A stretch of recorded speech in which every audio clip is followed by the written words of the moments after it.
بسم اللہ الرحمن الرحیم۔ السلام علیکم ورحمۃ اللہ وبرکاتہ۔ عزیز ناظرین و سامعین، آج کی ویڈیو کے اندر ہم سورہ فاتحہ کی آیت نمبر جو ہے وہ 5 یاد کریں گے۔ تو آئیے ہم سورہ فاتحہ کی آیت نمبر 5 کو یاد کرتے ہیں۔ بسم اللہ الرحمن الرحیم۔ سورہ فاتحہ آیت نمبر 5۔ اہدنا الصراط المستقیم۔ بعض لوگ یہاں پہ اہدینا الصراط کر جاتے ہیں، حالانکہ دال کے نیچے زیر ہے، کھڑی زیر نہیں ہے، نہ ہی دال کے نیچے جو زیر ہے اس کے بعد یا ساکن ہے، یا تو یا ساکن ہو پھر اہدی بنے، تو اس کے بعد کچھ بھی نہیں ایسا کہ جس کی وجہ سے دال کو لمبا کیا جائے، تو دال کو لمبا نہیں کریں گے، پڑھیں گے اہدنا الصراط المستقیم۔ نون کے اوپر جو زبر ہے وہ صاد کے ساتھ مل رہا ہے۔ اہدنا الصراط المستقیم۔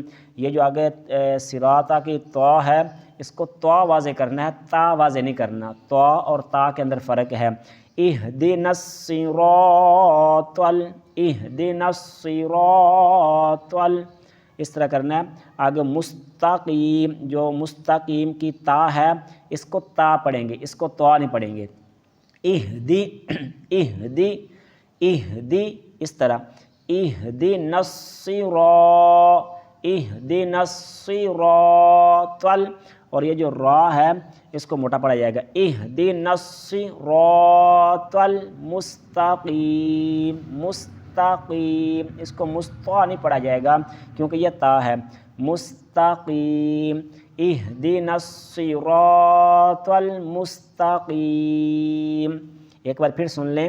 اہدنا الصراط المستقیم۔ آئیے اب اس کا ترجمہ پڑھتے ہیں۔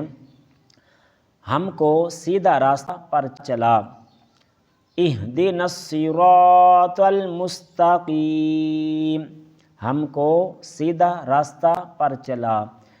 یہ اس کا ترجمہ ہو گیا۔ امید آپ کو اس ویڈیو کے اندر یہ آیت نمبر سورہ فاتحہ کی 5 یہ یاد ہوگی، تو ہمارے ساتھ ہی رہیے۔ چینل کو سبسکرائب کر لیں۔ اگر آپ فیس بک پر سن رہے ہیں تو اس کو مطلب کہ فیس بک کو فالو کر لیں، یا کسی بھی سوشل میڈیا ایپ پر اس کو آپ سن رہے ہیں تو اس کو لازمی سبسکرائب یا فالو کر لیں، تاکہ جو بھی ویڈیو آئے گی آپ تک پہنچتی رہے گی۔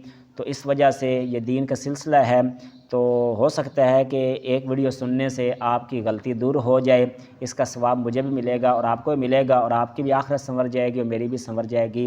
والسلام۔